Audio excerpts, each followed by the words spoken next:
If I could have your attention, please. Ladies and gentlemen, we will be starting the service in the next few minutes. I would ask those of you that have gathered outside to please gather underneath the tent. Thank you. Bill.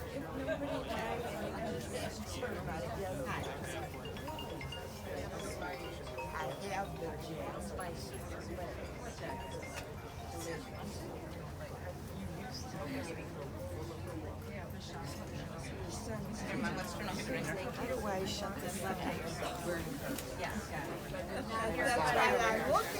I don't think we'll let someone else stand here, right? No? You want to stand right here? One of us under the I don't think everyone can fit here.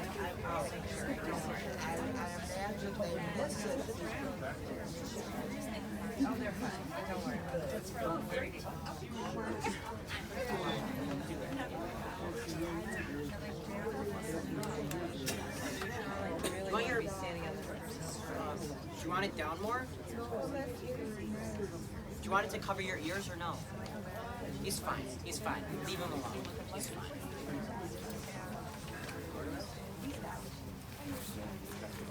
What is this? I know.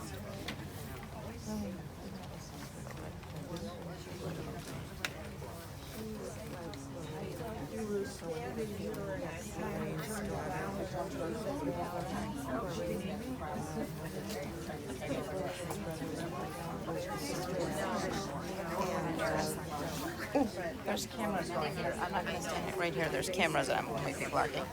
I'll be behind you. You can stay here. I'm right behind you. I got it. They're going to maybe live stream it. I think it's a real tribute. Nice dead age. Do you mind if we don't be under here? We could be right there. And I'm just even for COVID and things. I don't Go know. on.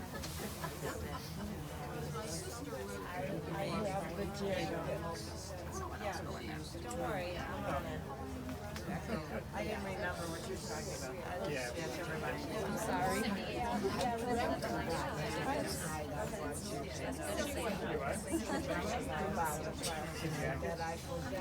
Oh, wow.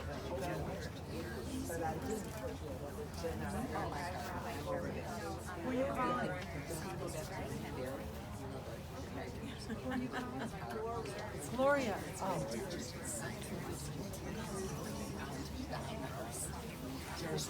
I didn't know that either.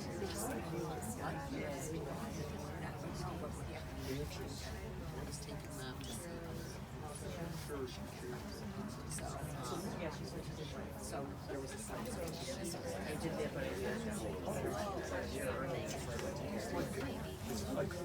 We went there.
If I may have your attention, please. At this time, we're going to begin the funeral services here today for Mrs. Lillian G. Rubenstein. As we begin the service, I would ask if any of you might have a cell phone or any other noise-making device, please turn them off at this time. Officiating the services here today is Rabbi Rachel Kaplan-Marks from Temple Beth Israel in Skokie.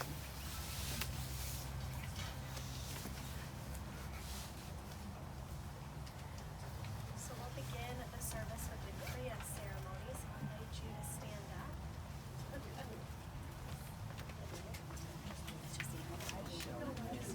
Sorry, just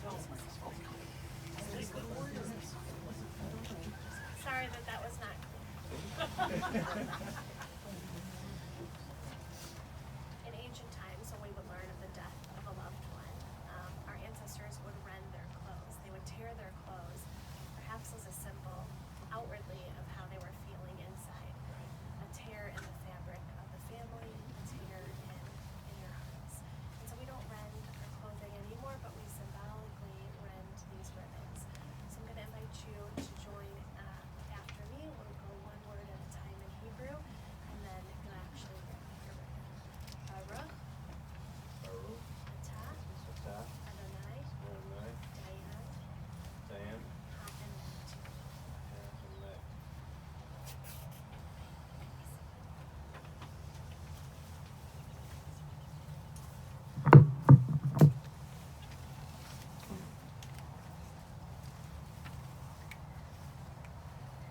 Lillian Rubenstein was a dedicated teacher and a cherished friend to so many.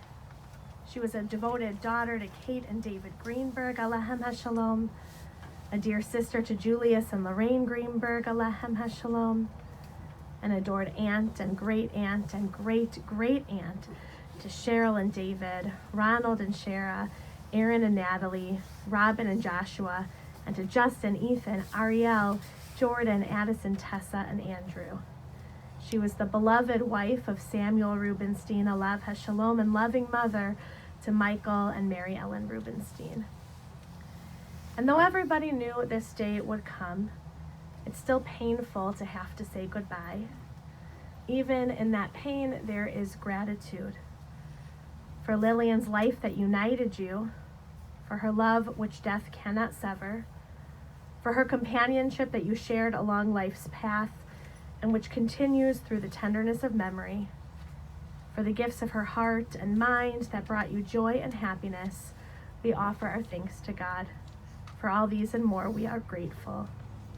Adonai natan va'Adonai lakach, Yehi Shem Adonai mevorach.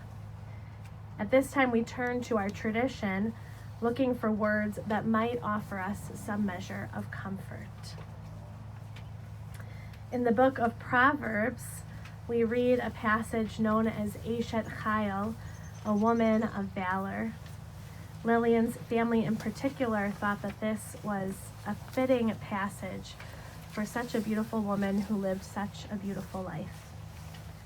Eshet Chayil mi yimtza. A good wife who can find. Her worth is far above rubies. The heart of her husband trusts in her, and nothing shall he lack. She renders him good and not evil all the days of her life. She opens her hand to the needy and extends her hand to the poor. She is robed in strength and dignity and cheerfully faces whatever may come. She opens her mouth with wisdom. Her tongue is guided by kindness. She tends to the affairs of her household and eats not the bread of idleness. Her children come forward to bless her. Her husband too, and he praises her. Many women have done superbly, but you surpass them all. Charm is deceitful and beauty is vain, but a God-revering woman is much to be praised. Place before her the fruit of her hands. Wherever people gather, her deeds speak her praise. For more generations that we can count in times like these, we've looked to the voice of the psalmist. And in particular, we've looked to the words of Psalm 23. I'll recite the psalm first in Hebrew, and then I'll invite all of us to join together with the English translation, which should be found in your folder. Adonai ro'i lo echsar, bin ot desha yarbitzeni, al mei menuchot yenahaleni, nafshi yeshovev, yancheni b'magleit tzedek lama'an shemo, gam ki elech begates al mavet, lo ira ra, ki ata imadi, shivtecha uminshantecha hema yenachamuni, ta'aroch lefanai shulchan neged sorerai, dishanta v'shemen roshi, kosi revaya, ach tov v'chesed yirdefuni kol yemei chayai, v'shavti b'veit Adonai, la'orech yamim. We'll read together in English. The Lord is my shepherd, I shall not want. He maketh me to lie down in green pastures. He leadeth me beside the still waters. He restoreth my soul. He leadeth me in the paths of righteousness for his name's sake. Yea, though I walk through the valley of the shadow of death, I will fear no evil, for thou art with me. Thy rod and thy staff, they comfort me. Thou preparest a table before me in the presence of mine enemies. Thou anointest my head with oil, my cup runneth over. Surely goodness and mercy shall follow me all the days of my life, and I will dwell in the house of the Lord forever. Ecclesiastes, in Hebrew known as Kohelet, wrote, "L'chol zman ve'et l'chol chayfetz tachat hashamayim." A season is set for everything, a time for every experience under heaven. He continues, there's a time for silence and a time for speaking. This is the time for speaking. We will hear first from Lillian's great niece, Natalie, and then from her great nephew, Ron.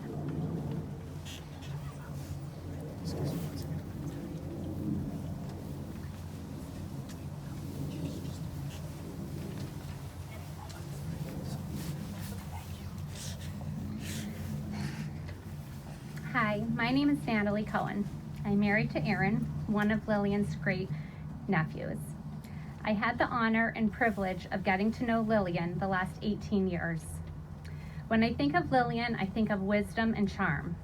Quite simply, Lillian loved to learn. As many of you know, she frequented the library regularly, and I was impressed that she kept a dictionary on her bedside table. She loved watching Jeopardy! Lillian could talk with you about current politics and the stock market, or she could take you down memory lane with many heartfelt stories about her beloved older brother Julius, her loving husband Sam, her son Michael, and her niece Cheryl. She happily recounted how former students found her later in life and thanked her for inspiring them to become an engineer or a teacher themselves. She truly loved being an active member of Temple Beth Israel. Our family has loved receiving an outpouring of emails from members whose lives she touched over the years. Lillian always looked forward to her weekly mahjong and canasta games. Traveling was her passion, and she made it a point to visit nearly every state capital in this country. She recounted many fun travel stories with her cousins, friends, and her best friend of nearly 74 years, Doris. While I am sad that I will no longer enjoy her company at our lunches at Dungio's and family holiday meals, I take comfort knowing that her memory will be for a blessing as she positively impacted so many of us. One of my kids' favorite recollections is Lillian telling them how she surpassed the goal she set for herself as a child, to live for 77 years, as she wanted to live during 2 centuries. Well, Lillian made it to the year 2000 and then some. She was determined and never stopped fighting. Just a little over a week ago, she was stacking cones while standing, going upstairs, and doing figure eights in her walker around cones at physical therapy at rehab. She was determined to get back to her own split-level home with stairs. Unfortunately, this past week, her health took a turn for the worst. While at the hospital, she couldn't eat or drink. She said how she longed to enjoy her ice cream in her home. Well, she returned home on Saturday. She put on her wedding rings and said, "I'm married again." She ate her ice cream and she went to sleep. She left this earth peacefully, and may we all share a little of that peace when we feel the sadness of missing her. And I'd like to end on this amazing and inspiring note. At age 90, Lillian bought herself a Cadillac, which she proudly drove. She was still driving it at her driver's test last year. Upon completion of the test drive, the employee turned to her in surprise and exclaimed, "You are an excellent driver." Lillian replied, "Well, I should hope so. I've been driving for nearly 80 years.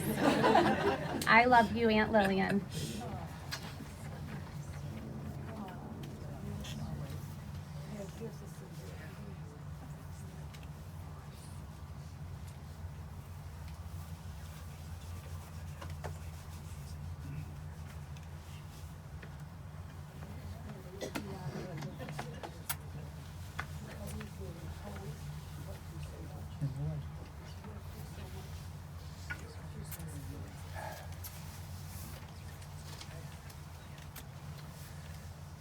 We're here for my aunt's funeral, but at 98, this should be a celebration of life.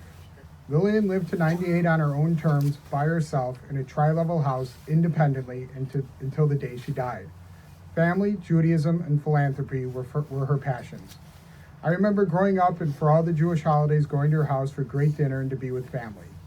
We never had to worry about what we were going to eat because she always said, look on the refrigerator, and sure enough, there was the menu, so she wouldn't forget to serve anything. As she became older and couldn't have company, we still celebrated the holidays at my mom's house, and she always attended. I also remember being younger, and my dad would take us to shul for a little visit with my grandpa and her to expose us to the Jewish traditions and holidays. She was also very involved in family. She never missed a birthday celebration, and how lucky she was able to come to all of her great nieces and nephews' bar mitzvahs and weddings. She also got to see 5 of her 7 great-grandnephews and nieces bar and bat mitzvah.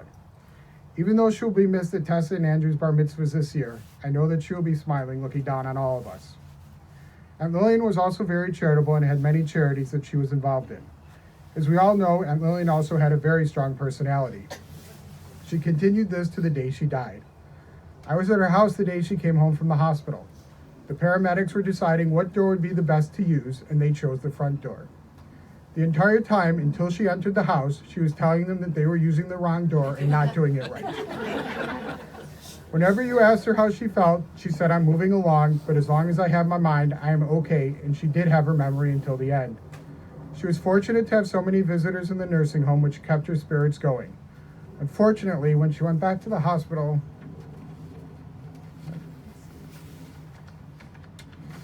she was very sick and exhausted of the whole being sick. She did not like that role. All she was focused on was her ice cream. Natalie and my mom were visiting, and all Aunt Lil wanted to do was go home and have ice cream. We placed her in hospice and got her home like she requested. After we got her settled, we gave her water she wanted, and she loved every taste of that ice cream. She was peaceful and content and passed away that night. Aunt Lillian, you will be missed very much. We love you all.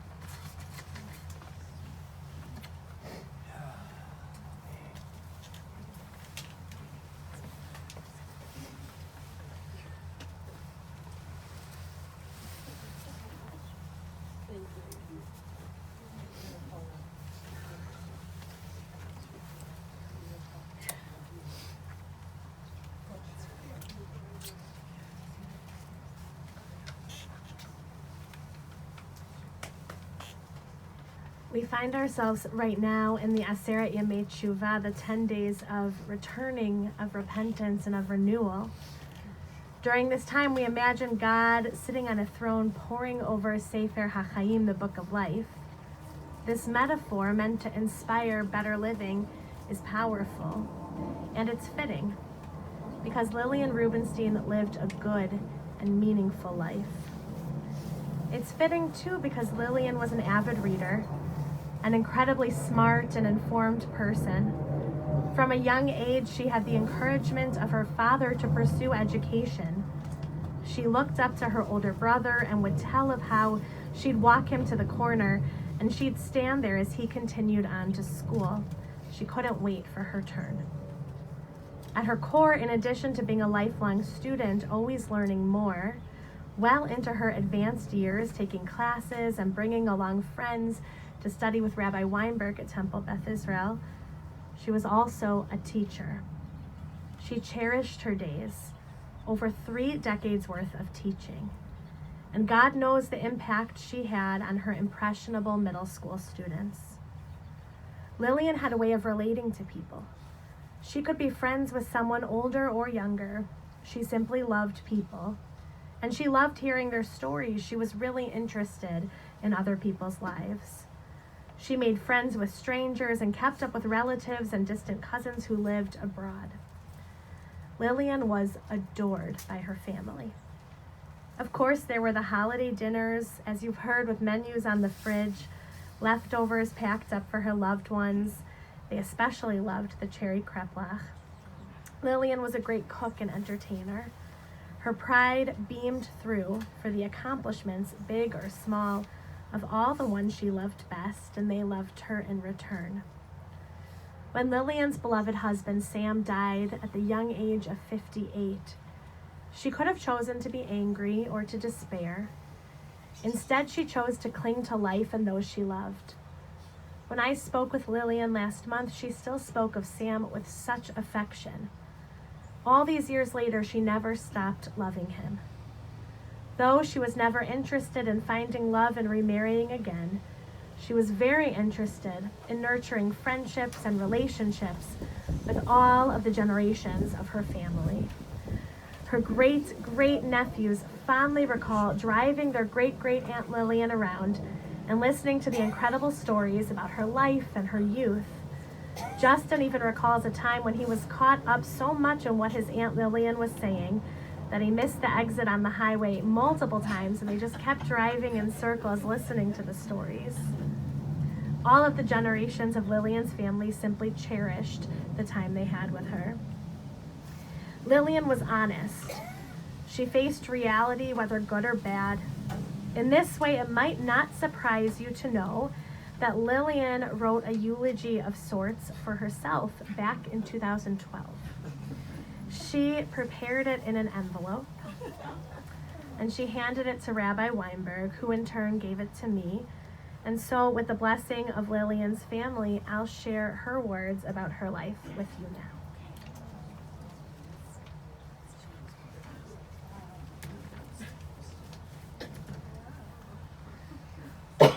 Excuse me. Lillian Rubenstein, born November 18th, 1923, in Francis Willard Hospital, Chicago, Illinois.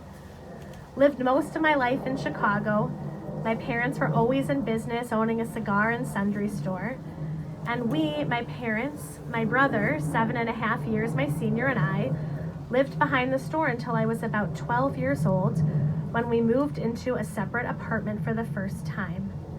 I attended James G. Blaine Elementary School, located at Southport Avenue and Grace Street, Lakeview High School at Ashland and Irving Park Avenues. Started Central YMCA, now Roosevelt University, at the age of 16. During World War II, I worked summers for the government at VMALS and distributing gas ration stamps. Just before my last semester, on a dare from my father, I got a job with the U.S. Air Force, which had taken over the Stevens Hotel, now the Conrad Hilton, to learn radar. We were sent to St. Louis, Missouri, where we attended St. Louis University. It was a 3-month course, and at its completion, we were to teach radar to enlisted men at the hotel or at some other venue in the Chicago area. However, by the time we returned to Chicago, enough military personnel had been trained, and we were offered Trow Field in Wisconsin or Boca Raton, Florida. My mother had been so upset about my leaving home, I turned down both offers. Instead, I got a job with the Signal Corps, which also lasted 3 months. At that point, I decided that I should return to school, finish, and get my degree, a BS with a major in math, minors in physics and chemistry, also a major in French. I have never been able to understand young people who cannot find themselves even when they enter college. I always knew I wanted to be a teacher since I was 3 years old. On all the aptitude tests I took upon entering college, it showed I would probably do best as a teacher. I spent my years in college preparing to teach, so upon my matriculation, I followed my dream. I was offered a job with an airplane company in Southern Illinois, which I turned down. I, too, wanted to stay home. When offered a position as an actuary, I turned that down too because I really felt that I was a people person. My father encouraged me to become a lawyer, but at that time, it was very difficult for women, and I would probably be relegated to a back room doing research, again, not with people, and my teaching career began. No permanent positions were available in the Chicago system, so I substituted teaching math in the high schools for 4 years. Luckily, I would often have long assignments for many months, and once for an entire year at the same school. It was not as rewarding as I would have liked, and thought that perhaps I should change directions. I took an exam to become a social worker, made the highest score the supervisor had ever seen, and was offered a job on the spot. I hesitated, and I told him I would let him know. The next day, I went to substitute again. Can't remember the school, but I do remember it was not in a very upscale neighborhood. and the kids were not particularly interested nor well prepared. However, they believed in tomorrow. Even if they had not done the work, they truly believed that all would turn out well. That decided me. I decided again that teaching was for me. About this time, for the first time in 18 years, the Board of Education offered exams to teach in the elementary schools. Although I really loved teaching math in the high schools, I took the exams, passed, and spent the next 35 years teaching 7th or 8th grade. In 1952, I met Sam Rubenstein from Hamilton, Ontario, and living then in Toronto. When we married, he moved to Chicago and later became a citizen. He was in World War II in the RCAF for 6 years as a navigator observer because he was colorblind and could not see the camouflage. He saw through it. Very helpful to the pilot and bomb crew. He later became an accountant. We had one son, Michael. It was a really good marriage, but unfortunately he lived only to age 58. I have been a Gold Circle member of the Jewish United Fund for many years, was active both in Ner Tamid congregation of Northtown and in the Labor Zionist Alliance, now Amenu, life member of Hadassah, had a standing bank of trees from Jewish National Fund, bought many Israel bonds for each of my great-great-nieces and nephews, and tried to give tzedakah whenever possible to say thank you for my good fortune. I had made friends with women from Temple Beth Israel, joined the temple, and was welcomed by many more who became good friends. It was a really important move late in life when so many people find it difficult to have and find new friends. Temple Beth Israel was warm and welcoming, and I say thank you. March 5th, 2012.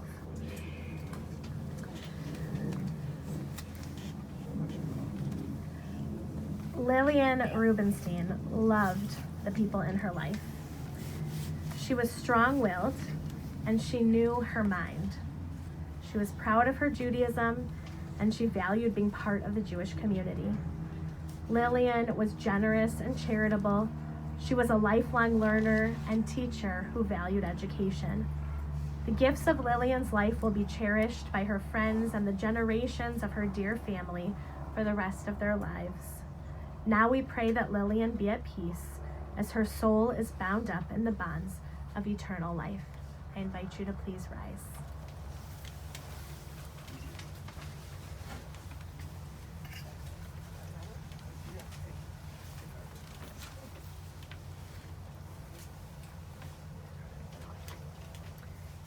El Mali Rachamim, Shochen Bamromim, Hamatze Menucha Nechona, Tachat Kanfei Hashchina, Im Kedoshim Utehorim, Kezohar Harakia Mazhirim, Et Nishmat Devora Leah Bat David Vagittel, Shahalcha La'olama, Baal Harachamim Yastireha, Beseter Knafav La'olamim, Vitzror HaChaim Et Nishmata, Adonai hu nachalata, v'tanuach b'shalom al mishkava, v'nomar, Amen. Amen.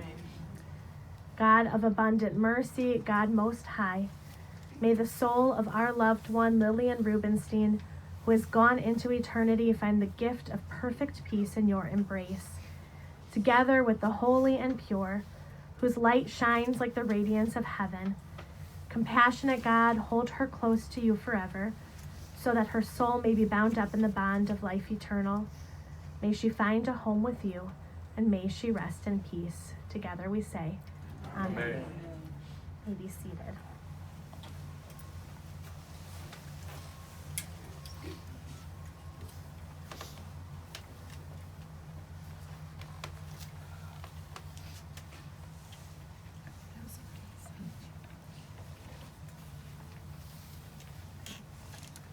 In the Jewish tradition, we know that to lay a loved one to rest is a mitzvah. It's a painful mitzvah. It's an act of chesed that cannot ever be returned to us. In a moment, we'll rise again to offer Kaddish Yatom, to offer mourners Kaddish, and then we'll have some quiet time as the casket is lowered into the earth. And then you'll have an opportunity to participate in this painful mitzvah of tucking Lillian into the earth. This time I'll invite you to please rise. Kaddish Yatom Mourner's Kaddish can be found in your folders as well.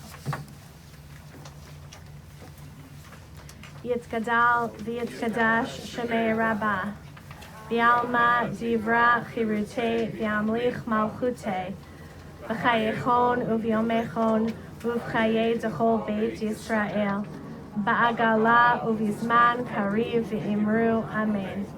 Yehei Shmei Rabba Mevorach Leolam Olamei Almaya Yitbarach V'yishtabach V'yitpa'ar V'yitromam V'yitnaseh V'yitadar V'yitalet V'yitalal Shemei Dekudisha Barichu La'ela Min Kol Birchata V'shirata Tushbachata V'nechemata Da'amiran B'alma V'imru Amen.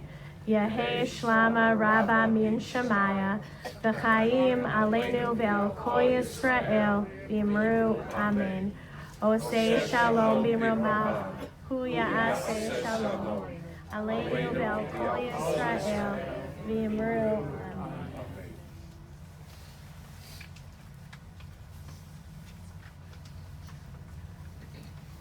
Achad Sha'alti Me'it Adonai Ota vakesh, achad sha'alti me'it Adonai, ota vakesh. Shivti beveit Adonai, kol yemei chayai. Lachazot ben Noam Adonai, ולבקר בהיכלו, לחזות בנועם אדוני, ולבקר בהיכלו. אחת שאלתי מאת אדוני, אותה אבקש. אחת שאלתי מאת אדוני, אותה אבקש. שבתי בבית אדוני כל ימי חיי, לחזות בנועם אדוני, ולבקר בהיכלו. לחזות בנועם אדוני, ולבקר בהיכלו. אחת שאלתי מאת אדוני, אותה אבקש.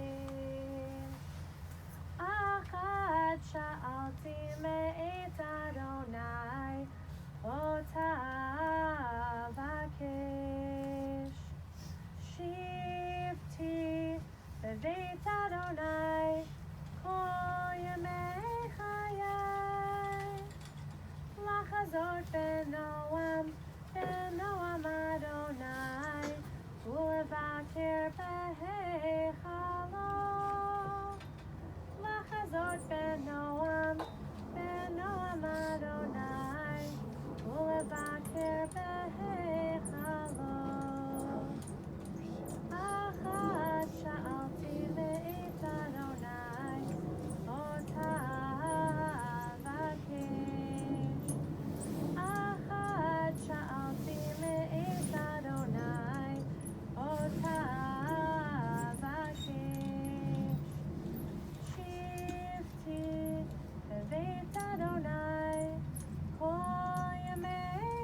benoam, benoam Adonai, ulevakir behei halom.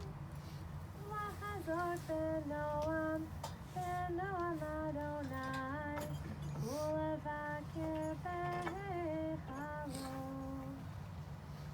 Ahad sha'alti me'et Adonai, otavaki. Ahad sha'alti me'et Adonai, otavaki. Shifti b'beit Adonai, kol yemei chayai. Lahazot benoam, benoam Adonai, ulevakir behei halom. Lahazot benoam, benoam Adonai, ulevakir behei halom. We'll invite the mourners and the family to participate in this mitzvah first, and then anyone who wishes to participate to follow.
This is my daughter Adele, and she's the grandmother of the babies we used. There's some more. A couple more.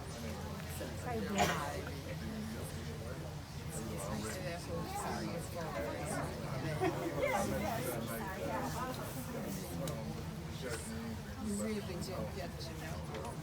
You didn't like to. She was unique. I mean, in a good way. And I have to thank my family services. Yeah, very nice. I watched one on Zoom and one called Their Destiny.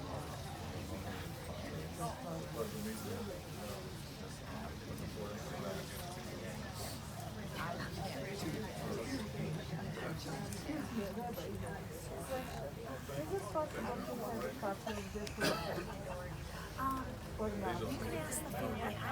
If you email me, I scanned it, so I have it in my files, but I'm going to give it to the family. But how, so whom are you going to give? I'm not sure I was going to ask Sharon. You know, it's so unique. It's everything that she was telling Anyone all else this wishing to year. participate, please step forward. Thank you. I don't understand. I don't have it. I'm not I'm not sure. If you contact anyone from the family, they'll be able to. Daughter,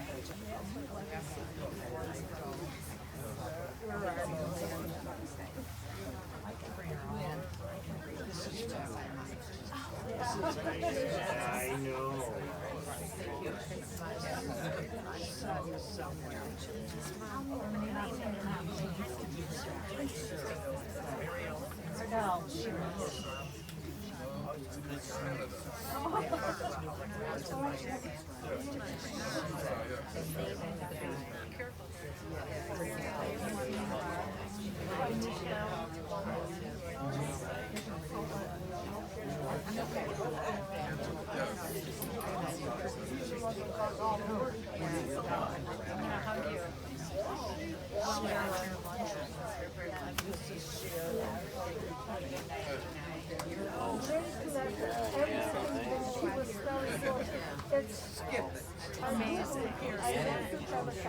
I know. I was thinking that. I wonder if they're gonna post that somewhere online. I would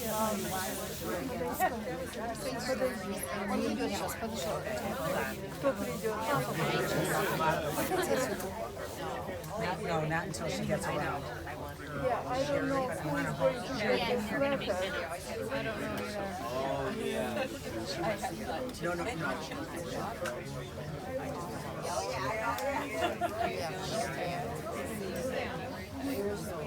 Do you need a hand?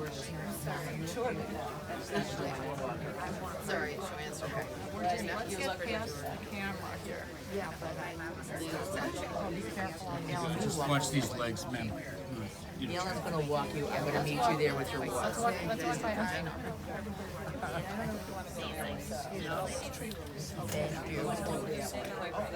Sorry, I'm sorry. No, it's don't apologize.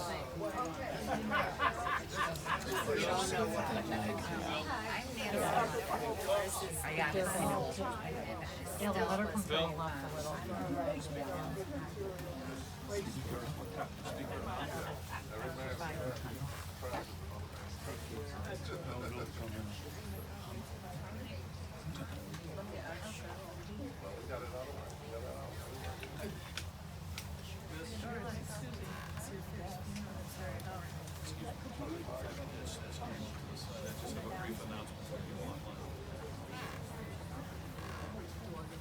If I may have your attention, please. This concludes the service here at the graveside. Any of you wishing to stay and watch the final covering of the grave is welcome to do so. I want to acknowledge those that are watching the service online and thank you for attending. I also want to make sure those online are aware that the family has asked that memorial contributions in Lillian's name be made to Temple Beth Israel. That information's on the website that you're currently on. For those of you watching online, we are going to terminate the broadcast at this time.